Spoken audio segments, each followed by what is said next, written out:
से श्री हरिवंश महाराज जी। राधे राधे महाराज जी। महाराज जी, प्रसन्नता का मार्ग क्या है? भगवान का चिंतन। ब्रह्मभूता प्रसन्नात्मा न शोचति न कांक्षति समः सर्वेषु भूतेषु मद भक्तिम लभते पराम। यदि भगवान की भक्ति की जाए, निरंतर नाम जप किया जाए, भगवान की लीला कथा सुनी जाए, भगवान की आराधना की जाए तो प्रसन्नता प्राप्त हो जाए। रुपया पैसा घर मकान से हर्ष प्राप्त होता है और हर्ष का द्वंद्व है शोक, उससे शोक की प्राप्ति होती है। लेकिन प्रसन्नता अखंड है, ये भगवान का स्वरूप है। तो ब्रह्मभूता प्रसन्नात्मा, जो ब्रह्म में अपने चित्त को जोड़े हुए अनुभूत है वो प्रसन्नात्मा होता है।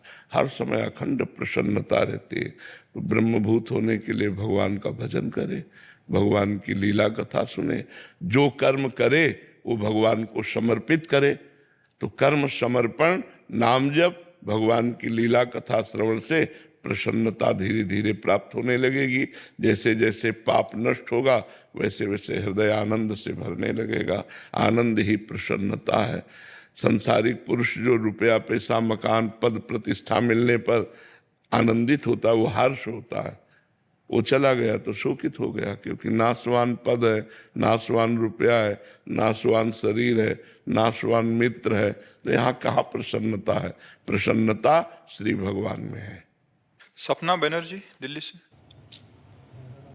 राधे राधे महाराज जी। महाराज जी, आपके चरणों में कोटि कोटि प्रणाम। महाराज जी, जब श्री कृष्ण जी स्वयं परमेश्वर हैं, तीनों लोगों के स्वामी हैं, तो फिर कंस और कौरव उनसे लड़ने की हिम्मत कैसे कर पाए? उन्हें नहीं पता था कि वे भगवान। जब हमें खेल दिखाना होगा ना, तो हमको अपने साथियों को ही चयन करना होगा। समझ रहे हैं? ये रावण, कुंभकर्ण, हिरण्यकश्यप, हिरणाक्ष, ये कोई और नहीं है। शिशुपाल, दंतवक्र, ये कोई और नहीं है। ये भगवान के सब पार्षद हैं। जब लीला करनी है नाटक मंच में, तो एक लीला में एक विरोधी का रोल कर रहा है और एक अनुकूल रोल कर रहा है। फिल्म तो तभी अच्छी लगती है जब जितना टॉप का हीरो हो उतने टॉप का विलेन हो। विलेन तो कहते हैं, विलेन खलनायक नहीं, जितना टॉप का हीरो हो उतने टॉप का खलनायक हो, तब तो बढ़िया लगता है। नहीं लगता? बोले इसमें कौन? बोले हम। अरे बोले क्योंकि कलाकार बढ़िया ना। तो भगवान जब लीला करते हैं तो कलाकार बढ़िया चयन करते हैं। तो एक विरोधी कलाकार है और एक अनुकूल है।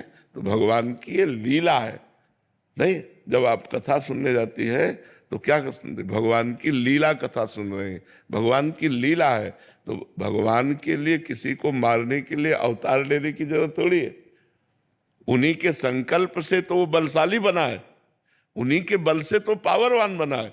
तो अपना बल दे करके आप स्वयं खेलते हैं उसके साथ। इसमें कोई आश्चर्य की बात नहीं है कि जैसे कंस है और रावण है, कुंभकर्ण है, या हिरण्याकश्यप या हिरणाक्ष है, ये सब भगवान के बल से ही बलवान है। भगवान ही सब बलों के बल है। भगवान ही अपना बल देकर और आप उनसे खेल खेलते हैं।